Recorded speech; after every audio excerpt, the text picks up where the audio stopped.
This is in response to Billy's Talking Points memo from Monday, March 14th, 2016, Trump and Violence, which I will title Trump and Encourage Violence. Now, what Billy wants to do is he wants to place the blame all the way on someone and not on Trump, and he wants to give his take on what happened last Friday night. So Billy is basically indicating that the left-wing protesters who shut down the Trump rally at the University of Illinois in Chicago last Friday night, that they were organized and that they were planned, that this was planned to be done.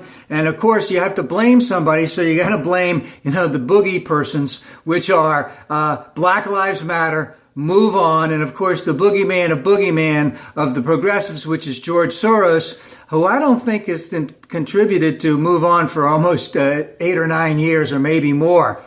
So it's all their fault. They're the ones to blame.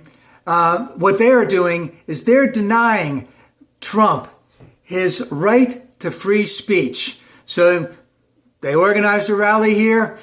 All these agitators came in, disrupted the rally, denied him free speech.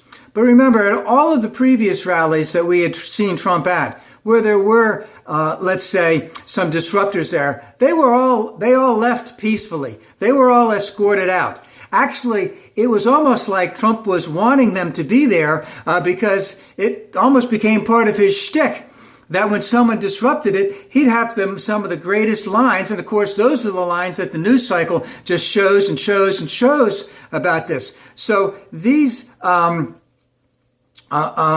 disruptors were leaving peacefully.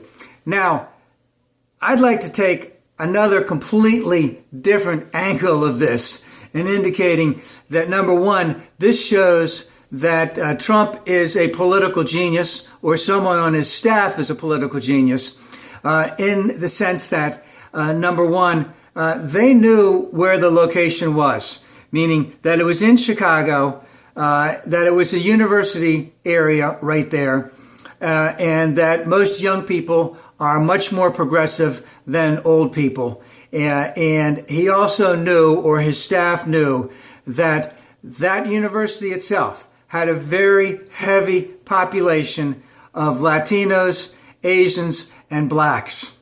So, in my humble opinion, and some others, is that this event was planned specifically to be at this location, knowing that, number one, college kids are progressive. Number two, there's been a lot of disruptions at his rally, which got Trump a lot of attention, especially when he was agitating them as they were being peacefully, after the protesters were peacefully leaving, even though some people were trying to rough them up. And that they knew that this would happen. And that if they could if necessary, they could shut down the rally. And if the rally was shut down, then of course, Trump would get that sympathy factor. Look what these agitators did. They denied me my freedom of speech. They're nothing but scoundrels that we need to get rid of them. But remember, at the same time, both the state police, the city police, or the university police said there was no reason to close it down.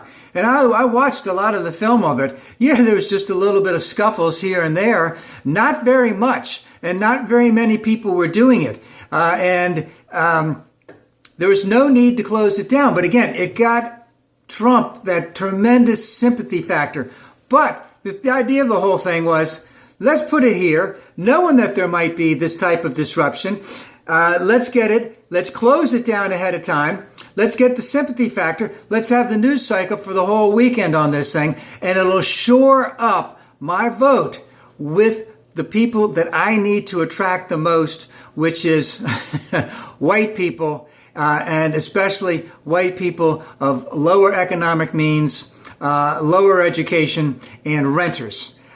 So dominate the news cycle. And remember, the genius of Trump is that he's done this before, not necessarily in this way, because after one of the debates, I think Rubio was supposed to come out with something, and of course, Trump eclipsed him by having Christie endorse him on a Friday, and that held the news cycle the whole weekend, and then right after that, or a week or so after that, he got Carson and to come out and endorse him. So that took the news cycle. So he knows how to get the attention, excuse me, to run the whole news cycle. And he did it at the University of Chicago, knowing ahead of time that because there was a lot of young people there, that they were progressive, that it was heavily Latino, heavily black, heavily Asian, that he would get that type of attention. If he closed it down, even though the police said he didn't have to close it down, he would get that sympathy factor, and he would shore up his base of white people. And if there was a little violence in there, that didn't make any difference, because that would help him even more. Yes, encouraged violence by Trump. Just another great day in paradise. One other thing, I'm also on Facebook under The Lifetime Liberal. Please join. Comments, both positive and negative, are welcomed.